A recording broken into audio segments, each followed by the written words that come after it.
Okay, chapter 2 handout. And chapter 2 handout's all about who commits fraud. What's the fraudster profile? By the way, fraudster is the greatest word ever. I love it. Okay. It's very difficult to figure out who is, the profile of someone who commits fraud. It's very different than most crimes. And it is basically most people that are in business are capable of committing fraud. So, the profile is very different than most crimes. And it's impossible to predict in advance which employees, and vendors and all that kind of stuff are going to commit a fraud. Many fraudsters are considered great employees until they're caught. If you want to know who is likely to commit fraud, it is, the best employee in the place is more likely to commit fraud than anyone else. A couple other strange things about fraud is they're usually educated, like us. I fit the profile of and so do you guys, as far as of a fraudster. Educated, usually great employees.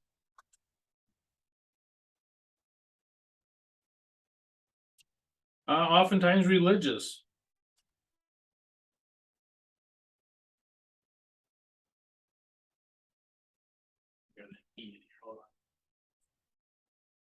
Okay. So educated, great employee, religious. These are all things that many fraudsters have in common. And they run the gamut of as far as all the other social classes and all that kind of stuff. But anyway, the point being is that a lot of times, it's the last person in the world you would think would be committing a crime. Okay, there's 3 parts to the fraud triangle: pressure, opportunity, and rationalization. Now, most companies focus on opportunity. They try to eliminate the opportunity.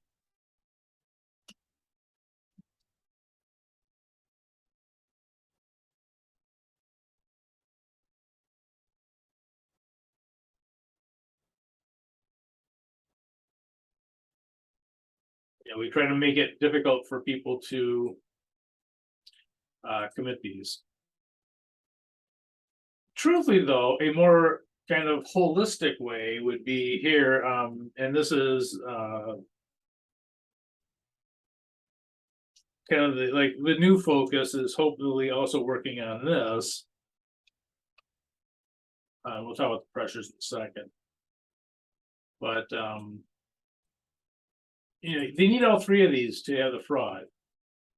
And focusing on just this one, which is kind of what we do, may not be the most effective. That also, if you can work on these perceived pressures, that you might also have more success in trying to minimize fraud. We can't usually eliminate fraud, but a lot of times we can minimize it or make it less likely. Okay, pressure.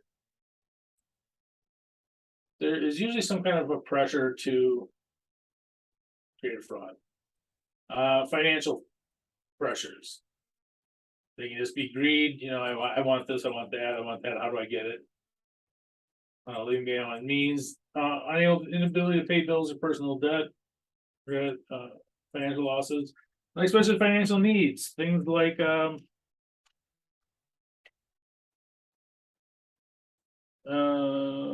medical situations.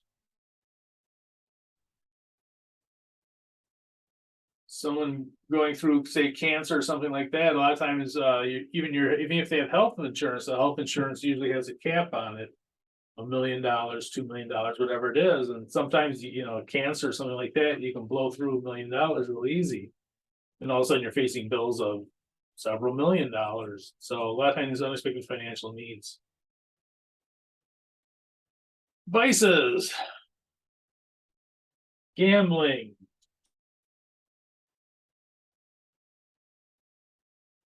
Large proportion. Oops.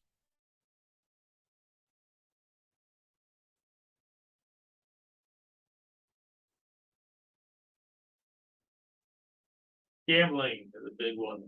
Drugs, alcohol, extramarital relationships is another one that's up there. It's hard to support one family, much less two or three, whatever. Gambling, it's surprising / sad as to how much fraud goes to gambling. And you'll have people that have embezzled millions of dollars who are, sleeping on the floor in their apartment on rugs. Very weird, but gambling's a big one. Work-related pressures. Not recognized for job performance, feeling of job dissatisfaction, fear of losing one's job. If they're going to fire me, I'm going to take as much as I can. Overlook for a promotion. My boss, I don't know, my boss knows somebody or something like that. Feeling underpaid. Why is everyone else here paid higher than I am? Sort of thing. And other pressures. Spouse who insists on improved lifestyle. So a little bit different than the financial pressure up here. This is more of a relationship pressure.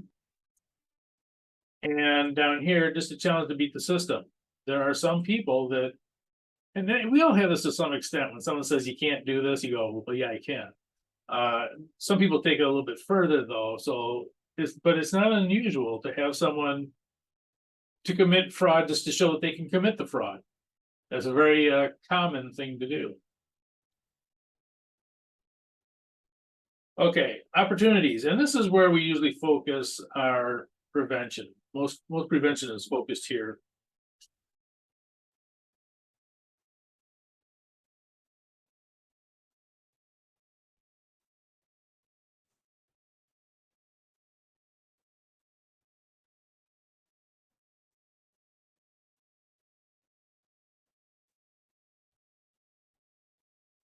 Opportunity reduction.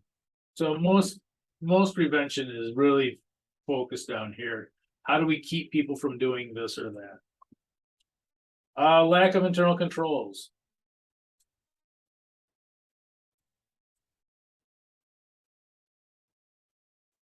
So a lack of internal controls. You remember, people are smart and they test their environment. And oftentimes they'll do a little one, a little fraud that they could easily say is a mistake or something. When no one finds out, they keep going. So lack of internal controls. And, one of the things about this is, you remember, you're dealing with people who are sitting there all day long, thinking about this kind of stuff. Tone at the top is huge. The AICPA thinks this is the biggest one. Oops. Let's spell it right.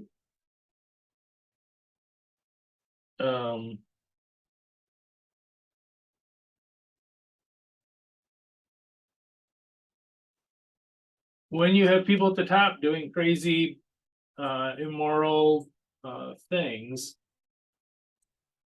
a lot of times it trickles down. It becomes a free-for-all. Failure to discipline fraud.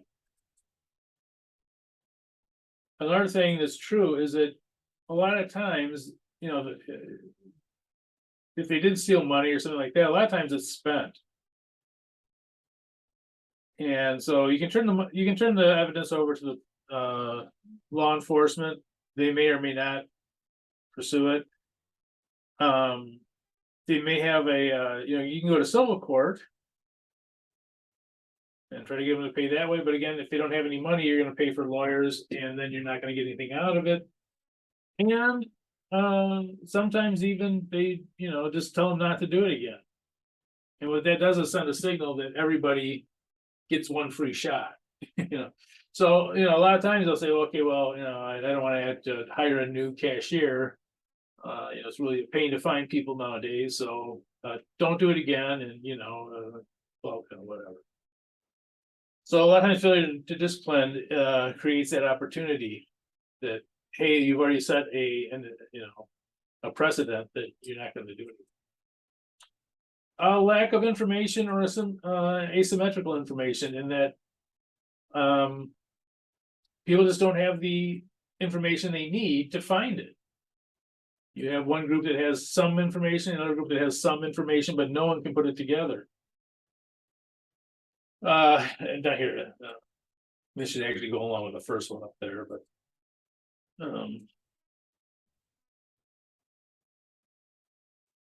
what is asymmetrical information? One party has the information, the other party does not. This is this one.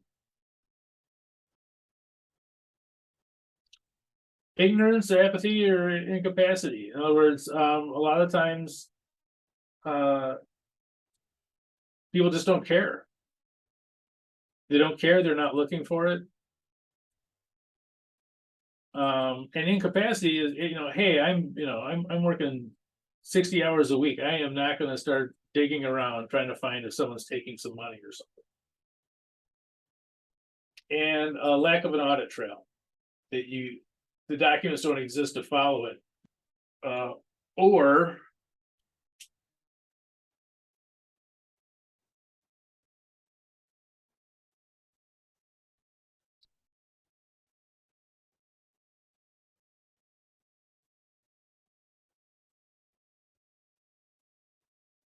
documents are too sloppy to follow. And I say that this is actually one of the things that is,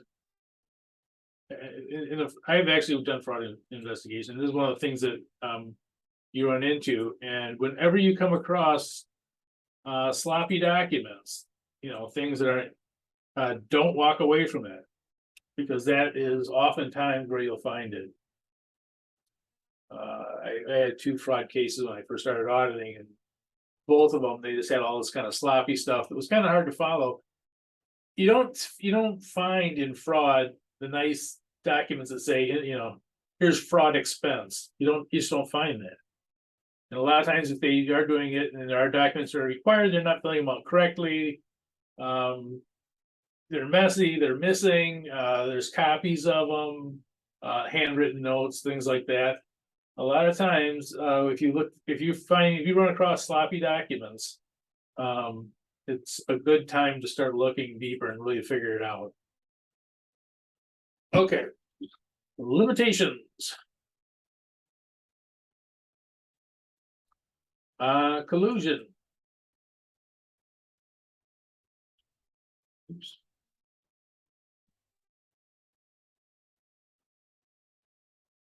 2 or more employees working together.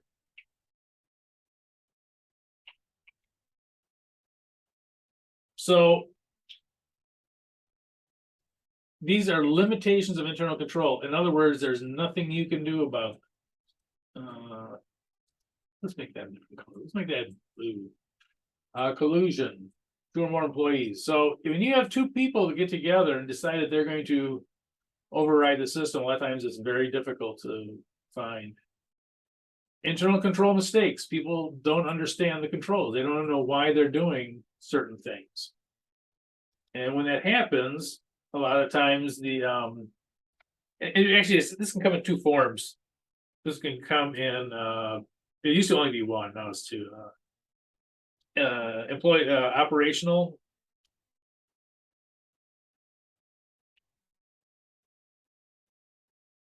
Just a and or.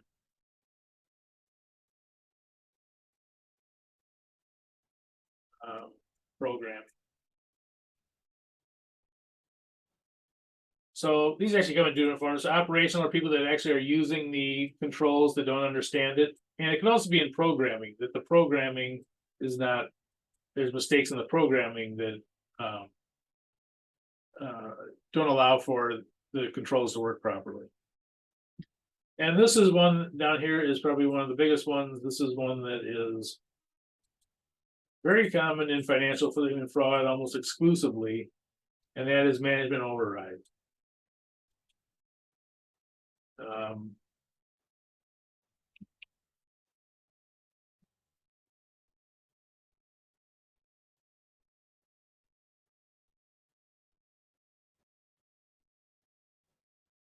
So you're doing your job as an accountant, and the chief financial officer comes in and tells you to make a journal entry that you know is fraudulent. You say, I'm not going to do it. They say, well, okay, well, clean out. Either you make the journal entry or clean out your desk. You know, management overriding the system. This is a very common one for financial statement fraud. It's almost exclusive the way they do financial statement fraud comes about.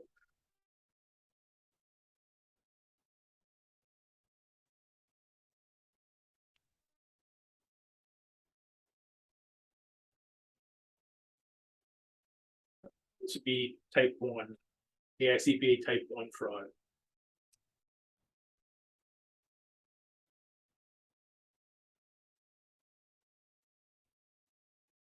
Okay. Rationalizations. This is what people do to justify what they've done. Common one, organization owes me. I'm borrowing the money, I'll pay it back later. Okay, I'm short this month, I'll get back. No one will get hurt. Big company knowing I deserve more, blah, blah, blah. This one, it's good for a good purpose. For instance, you know, things like medical expenses. Well, you know,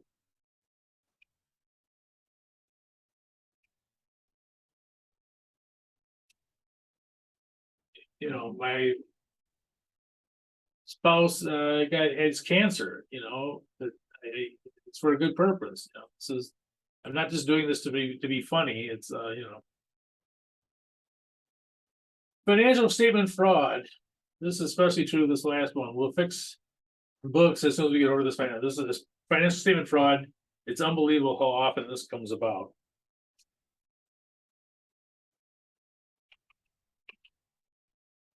You know, yeah, it's a bad quarter, but you know, we'll do better next quarter, and then we'll just make all this up.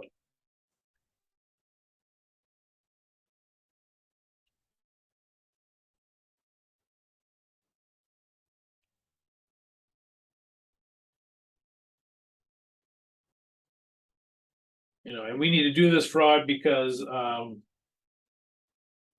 that's not how you spell fraud, but you know, we need to do this because we need to get our financing, and we get the financing, and then we get back on our feet, and we'll be okay. So something has to be sacrificed. This place makes tons of money, so no one will miss it. Now, what do I care if you know some shareholders don't get you know, their dividend checks are 2 cents lower than they should have been. See if a perfect crime could be committed. There's some people just like that. They're just challenged by the system. You tell them you can't do it, and they'll do it. Also note that most people, a lot of times, not most people, a lot of people will rationalize to the point that they are an honest person. So you're dealing with somebody who oftentimes thinks that they're still an honest person. Yeah, I did this, but I did it because, you know, I had these medical expenses. You know, I can't not pay the medical expenses. A lot of times they'll rationalize to the point of being an honest person. And this is one reason why lie detector tests are usually not very effective.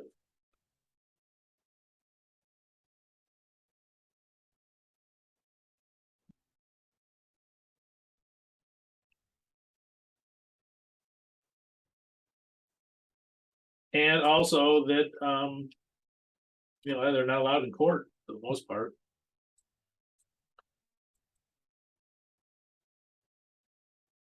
they still think of themselves as an honest person.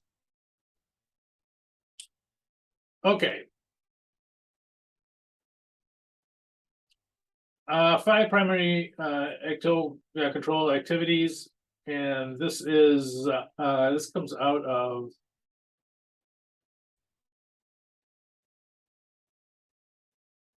I don't have it on here. A lot of this comes out of the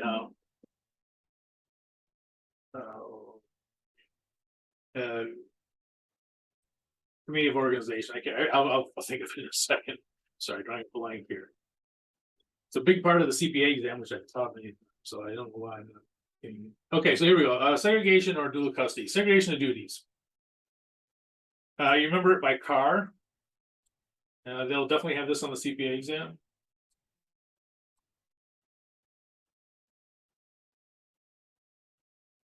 So custody of assets.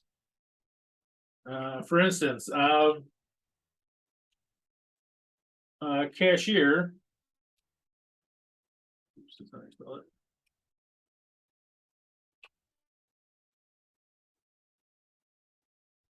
Cashier handles cash. Authorizations. Usually, voiding sales is done through authorizations. Usually, managers at some point have to sign off on those, even if they don't do it immediately.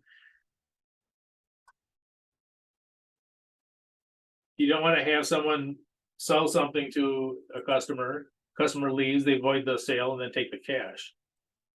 And record keeping. This is accounting. Oftentimes. So you want to keep these separated. You don't want people in accounting handling cash. They could take the cash and then write a journal entry to cover for it. So you want to keep all of these separate. 3 custody of assets, authorization, and record keeping. Along with custody, a lot of times the question becomes, well, even one person having custody may be a problem. So, for example, you might have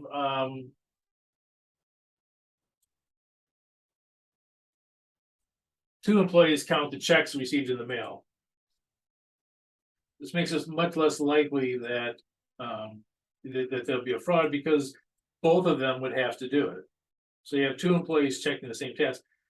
Managers, this drives managers crazy. Why do we have 2 people counting the checks? One person can count the checks, but you do it for control purposes. And this is in the book. There are at least 3 critical functions. Small business should either keep segregated duties or always do themselves. The big thing is writing the checks. Having the owners write the checks. Hopefully.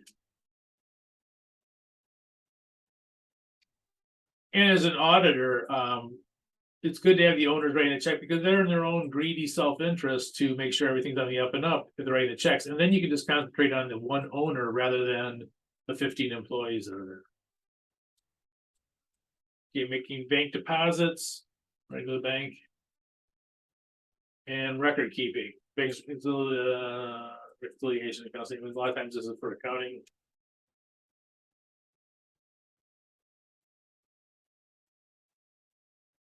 Okay. System of authorizations. Probably all know these.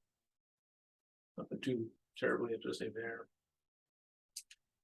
Independent checks. Job rotations is a good one. A lot of times you have people that do commit fraud, they're there every single day, they don't take vacations and all that stuff.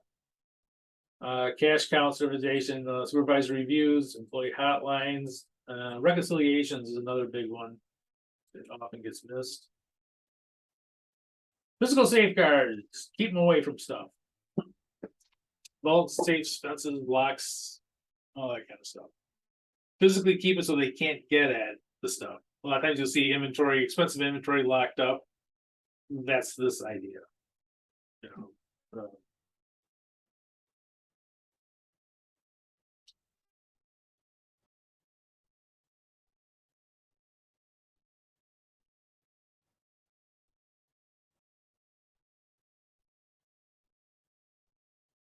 especially if it's small stuff that they'll jewelry, things like that, they keep them under lock and key. And documents and records. And documents and records are often they're often what they call detective controls. Let me do something. Yep, thought so. So documents really serve as preventive controls, but they're often excellent detective controls, and that you can find out what happened after the fact. It's sometimes really hard to prevent somebody from actually doing a fraud, but a lot of times you can catch it through the documents. And you don't want to have so much prevention that you make it impossible for the people to do their job. And you can run into those situations where you need 7 passwords to do a transaction, and pretty soon they can't do it. They physically can't do their jobs to complete sales and all that kind of stuff. One more thing I want to say about controls activities, and that is that there is a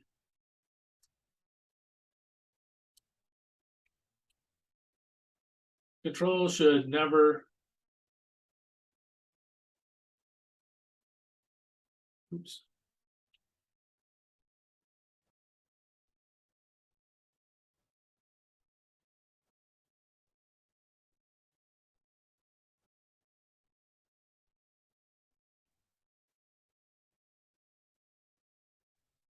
control should never cost more than the preventative benefit. And what I mean by that, does it make sense to spend $500 to prevent a maximum of $100 loss? No. Be better off not having the control, and even if the loss does happen, okay, it's $100, it's not $500. So there is a cost benefit trade-off here.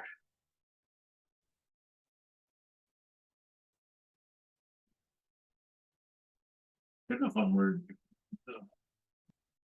So cost benefit trade-off. In other words, you don't want to have controls that cost more than the preventative benefit. Okay, that's it.